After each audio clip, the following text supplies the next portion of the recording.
الحمد لله نحمده ونستعينه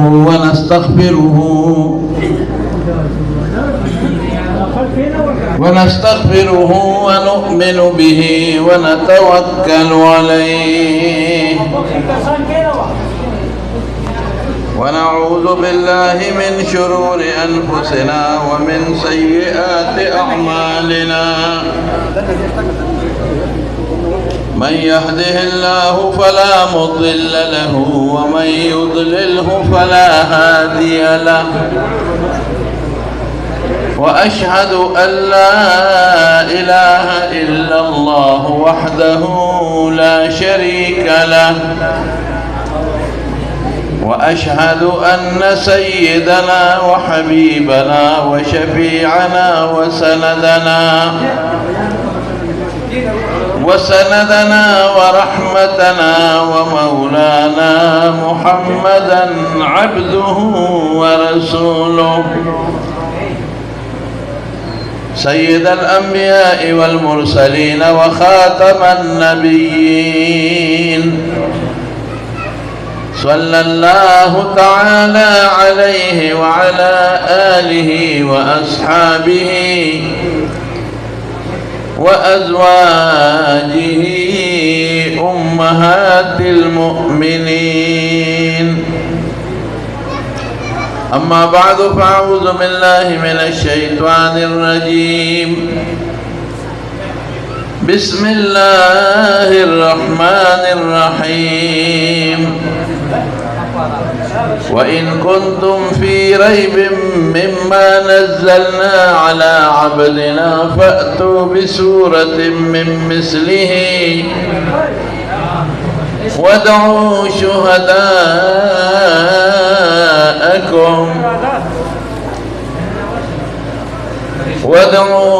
شهداءكم من دون الله إن كنتم صادقين. فإن لم تفعلوا ولن تفعلوا فاتقوا النار التي وقودها الناس والحجارة أعدت للكافرين. درود شريف هواي. اللهم صل وسلم على سيدنا ومولانا محمد وآله وصحبه أجمعين. معزز علماء کرام و د دې اجتماع حاضرین مسلمانان ورونو، نن دغه مدرسې له مزید ترقی ورکړي او الله دې ول برکتونه ورکړي او د مولانا منظور الرحمن صاحب او د هغې د ټولو ورونو او چې څوک دلته خدمت کوي استادان دي نور خدمت والا دي، الله یې د خیر او برکت ژوند نصیب کړي. تاسو د الله په خپلو بچو کې او په نوسو کې الله حافظان او عالمان پیدا کړي. ګوره الله د خلکو نه کار دی، الله چې د چا نه د دین کار دی هغې کې بیا دا نشته چې دا وړه مدرسه ده او که دا غټه مدرسه ده. الله چې د چا نه د دین کار والی قسم دی چې د قرآن خدمت څوک کوي دا د خدای په ډېر محبوب دی او الله ته ډېر ګران دی او الله ته ډېر خوښ دی. قرآن څه شی دی؟ د الله کلام د خدای خبرې د الله کلام دی، د خدای پاک خبرې دی قرآن شریف. نو زما د خبرو چې څوک خدمت کوي او زما د خبرو څوک قدر کوي رښتیا ووایه زه به خوشحالېږم که نه. نو چې څوک د الله د کلام او د خدای د خبرو قدر کوي او د هغې عزت کوي او د قرآن خدمت کوي نو الله به ډېر زیات خوشحالېږي. نو دا په درېنیم او مرلوپوټیني جومات کې دومره لوی خدمت کېږي. قسم دې دومره ماشومان په غټه مدرسه کې نه فارغېږي لکه دلته چې فارغ شو. مونږ لګیا یو او ډېرو جلسو له ځو ډېرو مدرسو له ځو او په هغې کې د حافظانو دستاربندۍ کوو او دومره ماشومان مونږ په غټه مدرسه کې چې غټه مدرسه یې نو یې لکه لس یا اته حافظانې او پنځلس شپاړس د ناظري وي چې غټه مدرسه او دلته دومره لوی تعداد دا ستاسو په دې کلي د خدای فضل دی او د الله کرم دی او د دې عالمانو باندې د الله کرم دی چې الله دې دومره لوی خدمت لري الله دې ستاسو دا ټول کلی ولاقه په قرآن او په دین باندې عبادت زمانونو قرآن شریف چې کله په حضور پاک نازل شو د رسول الله مبارک سره د قرآن شریف د نازلېدو نه مخکې د مکې د خلکو ګوره ډېره زیاته مینه وه ډېر محبت و خلکو به حضور پاک د امین و امانتګر او صادق به یې ورته وی او په ډېر ښه نوم به خلکو یادو خلکو به یې ډېر زیات قدر کو او ډېر زیات عزت به یې خلکو کو دومره قدر په مکه کې د چانو کم چې د حضور پاک غټ غټ د مکې سردارانو دا به د رسول الله مبارک عزت کو قدر به یې کو دا چې لا پیغمبري ګورې نه و میلاو شوی او قرآن شریف لا نو نازل شوی په مکه شریفه کې د ټولو نه مالداره ښځه حضرت خدیجه وه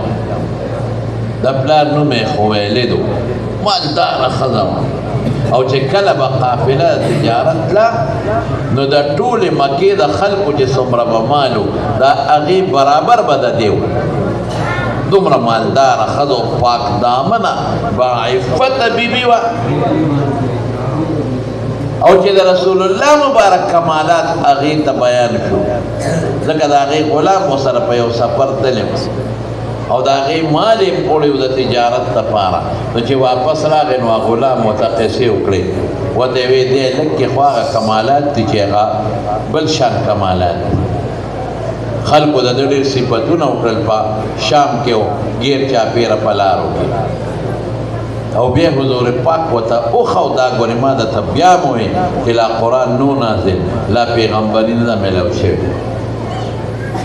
او وی په لاره باندې چې دی را رواني نو په سور نور کې په ده د پاسه وریځي او بیا هغې ته وی راشه حضور پاک په لاره را روان و راشه وینی کې چې درته وښیم نو هغې بره کوټې ته وخېجوله او حضور پاک یې ورته وښوی دقه هلک دې ورته وګوره وی دا د سور نور دی چې دی روان دی بره پې د پاسه وریځ ده او وریځ یې پې د پاسه سورې کړې نو د هغې په زړه کې خدای پاک د حضور پاک سره مینه محبت واچو د دوانو نکاح شو او د نکاح نه پس هغې خپل کور قیمتي کور یو رسول الله مبارک ته وبخو او خپل مال چې څومره و دا ټول رسول الله مبارک ته وبخو دا مې دې پورې درته وایي چې د حضور پاک انتهایي قدر و د خلکو په اړه کې او ډېر عزت یې و خو چې کله قرآن شریف نازل شو اقرأ باسم ربك الذي خلق خلق الإنسان من علق اقرأ وربك الأكرم الذي علم بالقلم علم الإنسان ما لم يعلم أو يا أيها المدثر قم فأنذر وربك فكبر وثيابك فطهر والرجز فاهجر واصدع بما تؤمر چې دا کله نازل شو او رسول الله مبارک خلقو ته واورل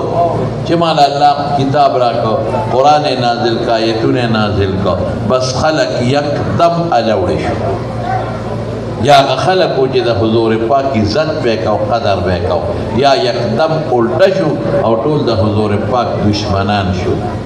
ګوره قرآن شریف کې الله فرمایي انهم لا یکذبونک وی دا د مکې خلک ذاتاً ستا تکذیب نه کوي تا ته اوس هم صادق او امین وي په اعتبار د ذات سره ولکن الذین کفروا بآیات ربهم یجحدون روان یې د قرآن سره ده قرآن نه مني نو دی به څه وی دی به وی دا قرآن دا د حضور پاک خپلې خبرې دا الله نه نازل کړی دا د خبرې دی او خلکو ته وایي الله نازلې کړي دي او دا الله قرآن دی نو الله پاک په قرآن شریف کې دی یو چیلنج ورکړ قل ان اجتمعت الانس والجن على ان ياتوا بمثل هذا القران لا ياتون بمثله ولو كان بعضهم لبعض ظهيرا زي تاسو جوړ کې دا څه قرآن دی عربي تاسو عربي تاسو کې فصیحان شته بلیغان در کې شته په ژبه پوهېږئ نو چې دا قرآن ته جوړ کړه دغسې تاسو جوړ کړئ بیا ورته نوره مسانه کړه فأتو بعشر صور مثله مفتریات دی د لسو صورتونو په شان جوړ کړئ بیا ورته نوره مسانه کړه وإن کنتم فی ریب مما نزلنا علی عبدنا فأتو بصورة من مثله زه د یو رکوټې صورت په ټول قرآن شریف کې رکوټې صورت صورت کوثر دی زه د هغې په شان جوړ کړم خو چې څنګه به جوړوې چې په قرآن شریف کې کم کمالات دي چې پکې وي د فصاحت او بلاغت رموز او اسرار به پکې وي او قرآن کې چې کوم احکامات دي په یو آیات کې دریاب کوزه کې دریاب بند دی هغسې به جوړوې یقین وکړه د حضور پاک د زمانې نه واله تر اوسه پورې چا هم دا جرأت ونه کړی شو د قرآن شریف په شان د رکوټې صورت په شان صورت نه جوړ کړی دی نه جوړولی شي او نه به جوړ کړي او دا ولې که ته ویې لکه ما ته خو چې څوک یو شعر کښېني د هغې په شان بل شاعر جوړی یو ملا صاحب تقریر وکړي د هغې په شان تقریر خو بل ملا صاحب کوي دا ولې نه جوړېږي دا ځکه چې دا د حضور پاک معجزه ده او د معجزې په شان کار څوک نشي کولی زه به یو مثال درکړم چې تاسو به پیش حضور پاک چې کله د مکې شریفې نه مدینې شریفې ته هجرت وکړ څلور کسانو قافله درو یو حضور پاک دی یو حضرت ابوبکر صدیق رضی الله عنه یو وسره یو خادم دی عامر ابن فهیره دی خدمتګار دی او یو ورته یو لار ښودونکی دی عبدالله ابن اریقط هغه ورته لار ښوده روان دي په لار ډېر په یره دي چې کله مدینې شریفې ته لږ مزل پاتې شو نو هلته یو ښځه وه چې هغه ډېره زیاته سخي وه هغې ته به ام معبد وې د هغې ام معبد په علاقه ورغله نو حضور پاک او ابوبکر صدیق رضی الله عنه ورننوتل چې دا خو سخي ښځه ده دومره سخي ښځه وه چې په ټولو عربو کې مشهوره وه مکه او مدینه او په دې علاقو کې مشهوره وه لکه څنګه چې داسې نور بعضې حاتم طایي دی اوس هم خلک وایي لکه حاتم طایي سخي سړی و دقه رنګې دا ښځه مشره ښځه وه خلکو پېژنده و انتهایي سخي ښځه وه مالداره ښځه وه سخاوت ښه شی دی وګورئ تاسو ته هم دا ترغیب درکړم چې په ځان کې سخاوت پیدا کړي په سخاوت مال ګورې کمیږي نه په سخاوت مال زیاتېږي رسول الله صلی الله علیه وسلم فرمایي وی هر ساعت دوه فرشتې اوازونه کوي یو فرشته آواز وکړي اللهم آت منفقا خلفا خدای دې ستا په لاره کې څوک خرچه کوي د هغې بدل وله ورکړه چې څوک سخي دی او خرچه وکړه د هغې بدل وله ورکړه ګوره یو فرشته آواز کوي بل پې امین وایي او بله فرشته څه وایي اللهم آت ممسکا تلفا یا خدایه چې څوک ستا په لار کې خرچه نه کوي او بخیل دی او چومپړق دی نو خدایه ته د اعمال برباد کو هلاک نو چې فرشته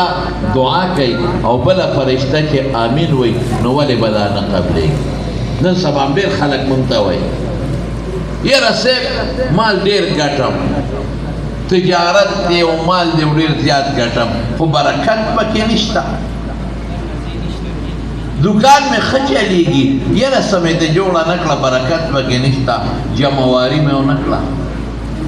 یاره صاحب ډېر مال ګټم خو پریشانۍ مې ډېرې زیاتې دي کله ښځه ناجوړه کله بچې ناجوړه کله په ګاونډ کې جګړه کله مقدمه ده کله اسپتال دی هر وخت په ټینشن کې پروت یم چې دا ولې زه ورته ویم ته چې دا مال ګټې په دې کې د خدای حق زکات ورکړې دی غلی شي او چې داسې خو ورکو داسې خو ورکو نه چې ته 1 لاک زکات در باندې کېږي نو 1500 روپۍ ورکړي او چې په غنمو کې د 10 بورې زکات کېږي نو رکوډې تیلنګلی غوندې ورکړي هلکه داسې لږ سخاوت کې یاره چې کو داسې نه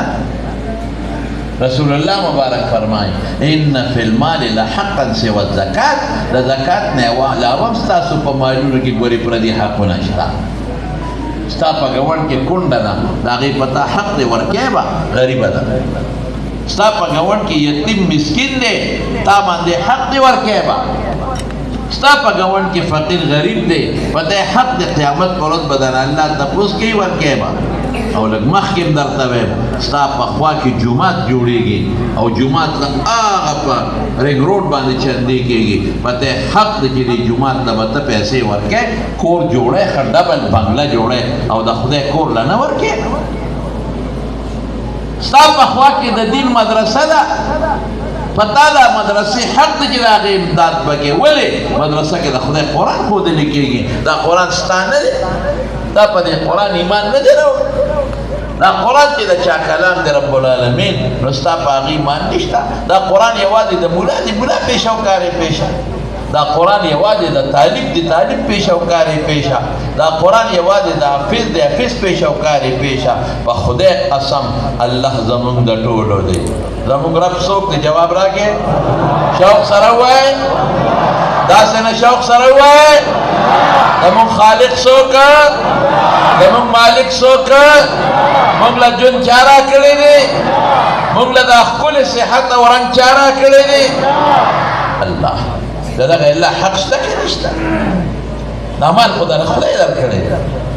اوس که په دې دماغو کې یو دونه پوډینۍ رګ یې دله کټ که نو بیا به هلته پروت یې خولې نه به دې لاړې ویږي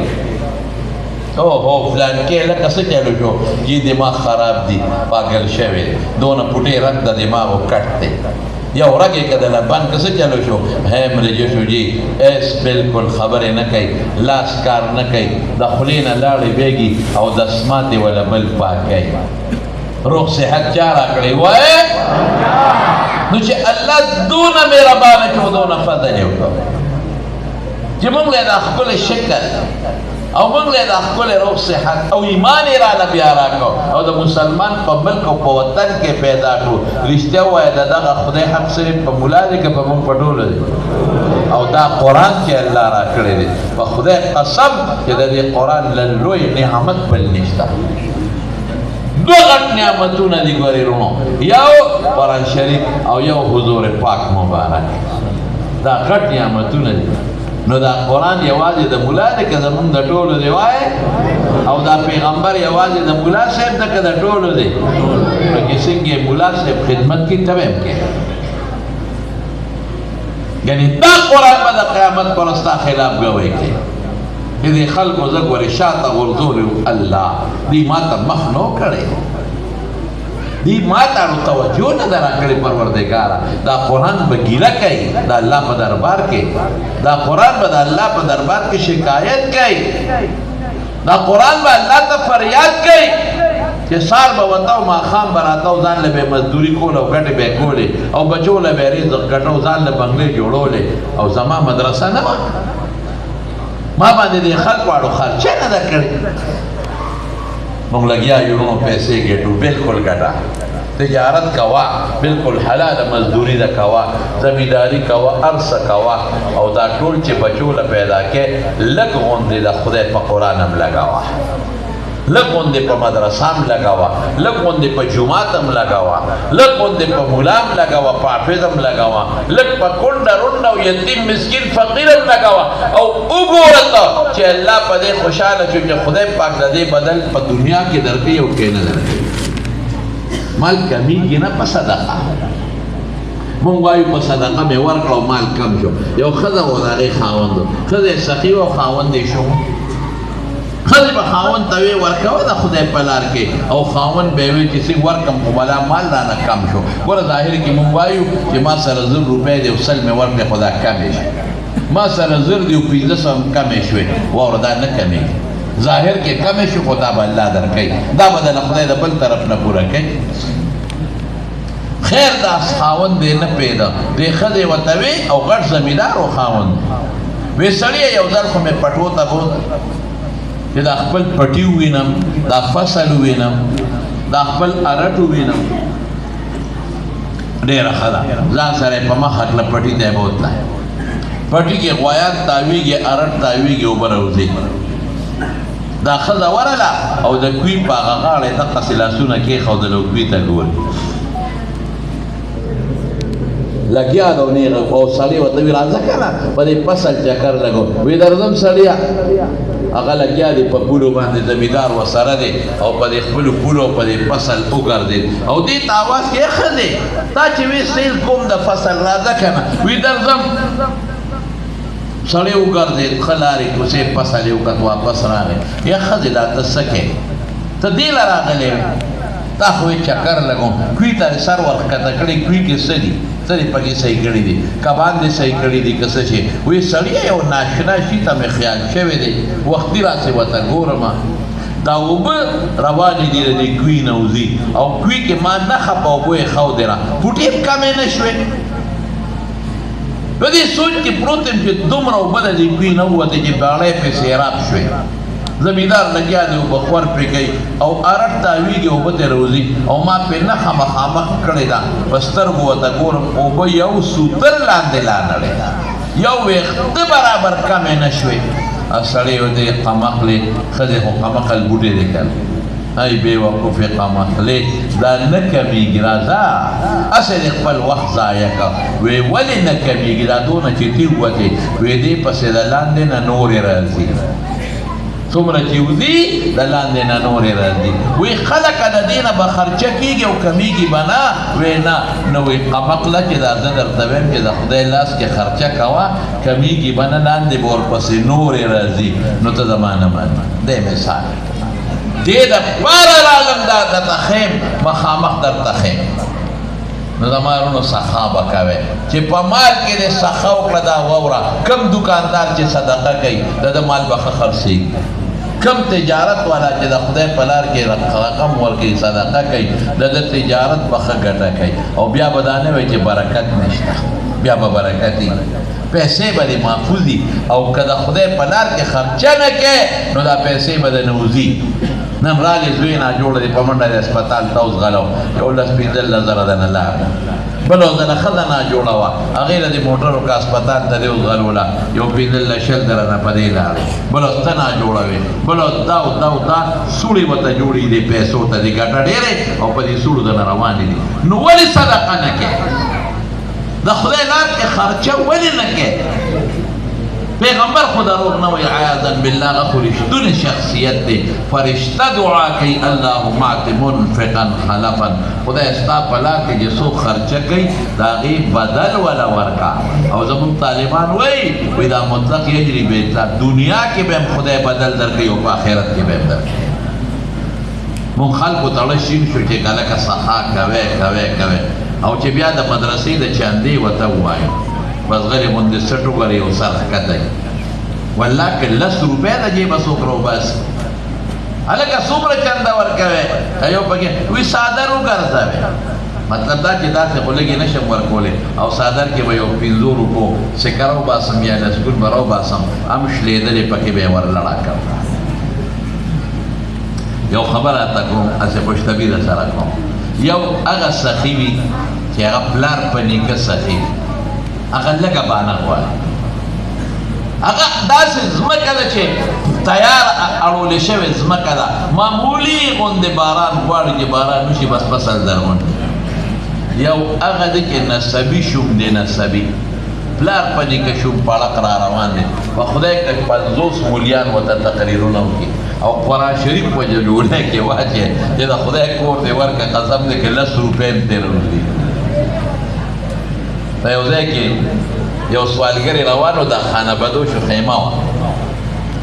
خانه بدوشو د هغې خیمه وه نو دې سوالګرې اواز وکړو وږې م ډوډۍ راکړې نو هغې کې ښځه خاوند ناست و په خیمه کې نو ښځې زر پلیټ راواغېست کیمې او ترکاري پکې اچول او روټۍ راواغېسته خاوند ورته وایي دا څه کې وایي دا مسافر دی اوږېدله ورکوم کېده خبیث زور اوږې دی هغه نه ورکوم زمونږ پې بیخ ووته سار نه ماښامه پورې په دې نور لګېمه او مزدوري کوم او تی ویشه خاوند شومو ښځه سخي وه ښځه ورته وایي د خدای ظالمه د الله نوم یې واخېست د الله د نوم نه هر شی قربان او وایي د الله نوم یې واخېست خو ځان نه دې ګټه کوي زما پې بیخ وته زما مال به نه ورکوې پلار د کوره دې راوړېده که دې ورکړه ښه به ښځې پلیټ واپس کېښود روټۍ په سنبال کړه سړي ته وایي سوالګري ته ویې ورورې خفه کېږم زه خو در کوم خو دا خاوند مې چوم پړق دی څه وسره اوس زما د ده پې کور روانېږي باقي نو چې خفه نه شي د الله په نوم چې څوک اواز وکړي په خدای د الله د نوم نه هر څه قربان هر شی د الله د نوم نه دا ګورې ذهن کې واچوي غریب هلته اواز وکړي د الله په نامه وایي زه به سر ښکته کړم هلکه چې دې وس نه کېږي یو ښځه په ځنګل کې روانه وه یو زنانه یو زمري په املا وکړه او دې ښځې سره غېږ کې ماشوم چې املا یې پرې وکړه دا ښځه ویرېدله ماشوم دې پرېوت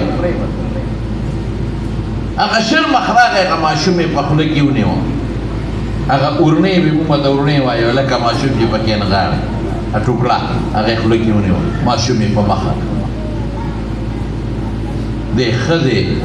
چغې کړې یا الله زوی رانه یو اوس د مور په مخ کې چې ماشوم بچی چیر پار کوي د مور زړه نه به یو خدای خبر او واقعي د مارونو چې سخته راشي نو بیا چغه مونږ چاته وایو شوق سره ووایه والله چې هېڅوک نه پکارېږي ډاکټر ته وایي بس مریض دې کور ته وړه بس نور د الله ته سوال کوه جوړېږي نه دغه وخت کې ته پاسې الله ته چغه کړې خدای بغیر ستا نه نه کېږي الله تکلیف درته پېښ شي ان یمسسک الله بضر فلا کاشف له الا هو تکلیف او بیماري راله درکوونکی څوک دی وایه او سړي ته ګورې د خدای په نوم تسلي میلو شي چې چغه کړي چې الله حدیث کې راځي الله درې ځله اواز درکوي ولې بنده ولې بنده ولې بنده دونه مهربانه دی د دومره مهربانه رب نوم تا ته څوک وایي او درته وایي چې د دغه مهربانه رب کور جوړوم او درته وایي د دغه مهربانه رب د قرآن خدمت کوم مدرسه چلو بیا موږ سر ښکته ته به وایي دا رب زمونږ نه دی دې ښځې چغې کړې یا الله بچي شر مخې وړم اوس دا زه به ورته ګورم بچی به مې چیر پار کړي خو چې دا چغې وواله دې کې یو غیبي شاه سوار دی راغی او په دې زمري یو ناګهاني چغه وواله زمري ویارېد ماشوم یې وغورځاوه منډې کړې سړی ورغی ماشوم یې راوچت کړ خو ژړل روغ رمټ و صرف هغه ټوکړه یې خوله کې نیولې وه او ویړه دې ښځې نه یې ورکړه واله خورې دا ماشوم دی اوهو یخ وروړې ته څوک یې زما مدد سره کوم ځای نه رانې څوک یې د زمري د خولې نه دې رانه بچی راوویسته روغ بچی سالم دې رانه راوویسته څوک یې او ورته وایي د انسان نیم د الله فرشته اووم اسمان کې ومه او چې تا وې الله نو رب وې مدد د یو کس ور دی نو زه راغلم او وی پته راته شته چې دا ولې وشو نه وی الله فرمایه چې یو ځل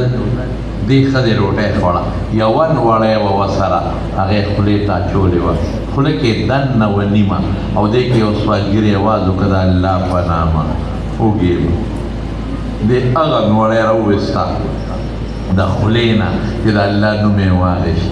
د الله د نوم نه قربان زه به ناره تېره کړم خو دې سوالګري له ورکوم هغه سوالګري دی زما په نوم هغه نوړی د خولې نه راوویسته ورې کا نن بدل خلاصومه د شر مخ د خولې نه نوړی راوباسم او دې ښځې ته یې واپس کړم حضور پاک فرمای انا اغیر منکم استاسو نه غیرتي دیمه والله اغیر مني الله زمانه غیرتي دی رښتیا ووایه غیرتي د چا بدل پرېږدي جواب راکړې نو چې ته د خدای په نوم شی ورکړې او بهترین دا چې جومات کې ولګې بهترین دا چې د قرآن په مدرسه ولګې بهترین دا چې د قرآن په ماشومان ولګوې خو ستاسو بچي بدل الله نه پرېږدي ګورې الله غیرتي دی په دنیا کې به هم درکوي او په آخرت کې نو هغه ښځه ورته وایي ورورې زه خو درکومه خفه نه شي خو دا خاوند مې شوم پړق دی نه درکوي روان هلته د خانه بدو شو بله خیمه هلته یې اواز وکړو اوږې م ډوډۍ راکړې هلته سړی ناست دی ښځې ته وایي هله شابه دې فقیر مسکین دی اوږې دی یو ډوډۍ وله ورکړه ترکاري م ورکړه ښځه وایي ولې وی ولې څه ته وایي خو زما مال دی که ورکول وایي ستا مال دی خو ما پخ کړی خولۍ په ما نه امید پوکي د اور ما والي تو په ما تېر شو وایي د خدای ظالمې ده الله نوم یې واخېسته وایي ځان نه دې ګټي نشم ورکول هغه سړی هغه سوالګري ته وایي یار ورې زه خو یې درکوم خو دا ښځه شوم پړه څه وکړم دی نه درکوي نو سپور مې پروالیږي که زور لګوم نو سوالګري وخندل نو دا سړي ورته ولې خاندې وایي خاندم په دې چې ما میله میله وړې ولیدل هلته ښځه سخي وه په هغه خیمه کې خاوند یې شومو ښځې راټول خاوند یې راباندې خدای ونیوه رای نه کړه دلته ته سخي ښځه شومه ده نو په دې باندې حیران یم هلته ښځه سخي خاوند شو دلته ته سخي ښځه شومه ده او دوی دا د خندا خبره نه ده وایي هغه زما خور ده او دا د هغه سپېره خور ده زما خور ده زه سخي نو خور مې هم سخي ده او دا د هغه دوس خور ده دوس هغه بېغیرته هغه چې کوم شوم پړک دی د خدای په نوم هم نه ورکوي نو چې څنګه هغه دی نو هغسې ده نو ګوره یو خبره کومه نسبي شومتوب به نه کوئ که تاسو کې دا وي او نسبي نو بیا به دې په زوی کې هم دغه چل چلېږي نو دا شی بدل کړئ دا پایه بدله کړئ پایه بدله کړئ که څوک پکې نسبي شومه وي نو مهرباني وکړئ پایه بدله کړئ ځان کې سخا پیدا کړئ او زما پر اصلاحي خبرې خفه نه شئ زه اصلاحي خبرې کوم د خدای په نوم مسکینو غواړي فقیرو غواړي ګاونډ کې د یتیمانان دي ما ته پته لرم یو ځای کې را روانو د دارالعلوم حقاني نه راووتم د دې څه درې څلور کاله کې یو بوډا سړی و داسې لاسونه یې رپېدل او د ډیران د پاسه غریب څه ګوتی موتی راغونډول د ډیران ما هغه ډریور ته یې مې تو ودرېږه هغه بابا ته مې آواز وکړ مې بابا دلته راشه دا څه کې وایي دا ګوتی موتی راغونډوم دا خرڅوم مې په دې څه کې نو بس وي ماشومان بچي مې دي هغوی له پیسه روزي نو مې څه کار نه کې نو وایي ته پاپړ ماپړ خرڅومه خو بس هغه پاپړ ماپړ نه خرڅېږي نو ماشومان بچي نار نه وردي نو مې زه راشه دا ډیران نه دا ګوتی به راغونډې کړم دا به خرڅې کړم هسې زمانو د ډیران د پاسه ګرځېدل او ګوتی راغونډول دا آسان کار دی که ګران کار او دا بابا خلک ولې د لوږې د لاسه باندې مري او بعضې دومره پیسه ورسره چې د پیسې نه شلېږي قسم دې داسې خلک هم ما ولیدل زنانه موږ طرف راځي دا بعضې خلک هم چې هغې سره د بچي د علاج پیسې نشته ډاکټر ورته په هسپتال کې داري ولیکي او سبا ما ته یو ډاکټر په خپله په خدای یقین وکړه جومات کې ناست یم وی دارو ورته موږ ولیکو په هسپتال کې او چې سار راشو دارو دې ورکړي دي نه ولې څه شو دارو خو مې نه دی راوړی تا ته چې ما پرون لیکلي وو ډاکټر صاحب په سر راوړه پیسې کم موږ خو سرکاري هسپتال د سرکار براله راکړي نو موږ سره پیسې د کمې راځي خلکو ته ماشومان تکې وایي پیسې ورسره نشته د دارو پیسې نشته د علاج پیسې نشته او موږ سره صاحب بلا زکات دې نه ورکوو موږ سره بلا مالونه دي زامنو لوڼو لږ بنګلې جوړو او یو د زوی دپاره شل او دېرش تولې کالۍ جوړو غریب له نه ورکې مسکین له نه ورکې دا مال ستا دی دا ستا نه دی دا د الله دی نن بلې ته خدای قبر ته ولېږي او دا مال به لاندې پاتې شي دا ځمکه ستا نه ده دا د خدای ده دا ستا د پلار نه پاتې شو ستا د نیکه نه پاتې شو تا نه هم سبا پاتې ده سخا کوي سخا بدل به خدای په دنیا کې هم درکوي او بدل به خدای په آخرت کې هم درکوي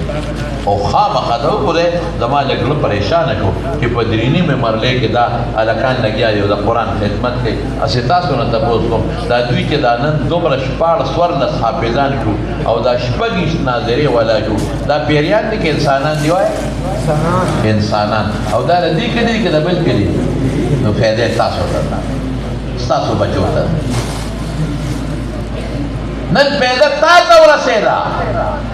نن څلوېښتو کورنو ته د دې برخوردارانو فایده ورسېده څلوېښتو کورنو کې د خدای د قرآن رڼا نن چراغ پړق وواوړه نن به د څوارلسو ماشومانو پلارانو ته د الله د طرف نه د قیامت پر ورځ تاج په سر ایږي د دې هلکانو د برکته منظور مولانا صاحب دي او درونو د برکت په شکر تاسو ښه خلک یې په دومره لوی تعداد کې راغلي ټول جومات هم ډک کړی دی د خدای ماشومانو سره مینه ده که نه راغلې قرآن سره مینه ده راغلې زړه مې درنه خوشحاله دی زړه مې خوشحاله دی حقیقت دا چې تاسو ته دومره تعداد ته ګورم هلکان پکې دي بوډاګان پکې دي دا زړه مې داسې خوشحاله دی چې دا خو پرېږده خلک خو لږ به یو کوټې غوندې د قرآن سره نوره مینه کوئ محبت به کوئ د دې عالمانو حوصله افزایي وکړئ د دوی قدر وکړئ دوی عزت وکړئ خپل بچي راولئ دې علماو ته کښېنوئ ګورې ډېر خطرناک دور را روان دی قسم دی چې نوې کشر ګل په کالجونو په یونیورسټو کې لړل قادیانان لړل قادیانان بچي بچ کې د دې ګنده سیلاب نه خپل ماشومان محفوظ کړئ تبلیغ سره رابطه وکړئ تبلیغ کې لاړ شئ مونځ به زده کړئ دین به زده کړئ نیکانو سره کښېنئ تسبیح لاس کې والئ ماشومان راولئ قرآن ته کښېنوئ روانه لار ده او قبر ته به ځو خیر خبره اوږده شوه خو د مستاحي خبره نو هغه ام معبد سخي ښځه حضور پاک سره د ابوبکر صدیق رضی الله عنه ورننوته چې ورغې هغې ته یې ویې مونږ خو مېلمانه یو هغې ویې کښېنئ دلته دمه شئ خاوند مې ګډې چیلې سره له بوتلې دي او مازدیګر به راځي او څاروي به درته حلال کړم ګډ چیلې رسول الله مبارک فرمایل نه په موږ تلوار ده وی خیر اوس موږ سره کوي اوس دې وخت کور کې څه نشته او د څاروي حلالوم ګډ چیلې حلالوم مازدیګره پورې صبر وکړئ دمه به شئ دلته حضور پاک پسې خو دشمن لګېدلی مدینې ته ته د هجرت سفر دی کور ګوټ کې چیلې ولاړه ده و د ویل داره لوله شه که نه هغه ښځه ورته دا خو یو ناجوړه ده ګوره شخوند نه وي کم څاروي کې ناجوړه شخوند نه وي او بل دا ده چې دا اوچه د دې کې پی نشته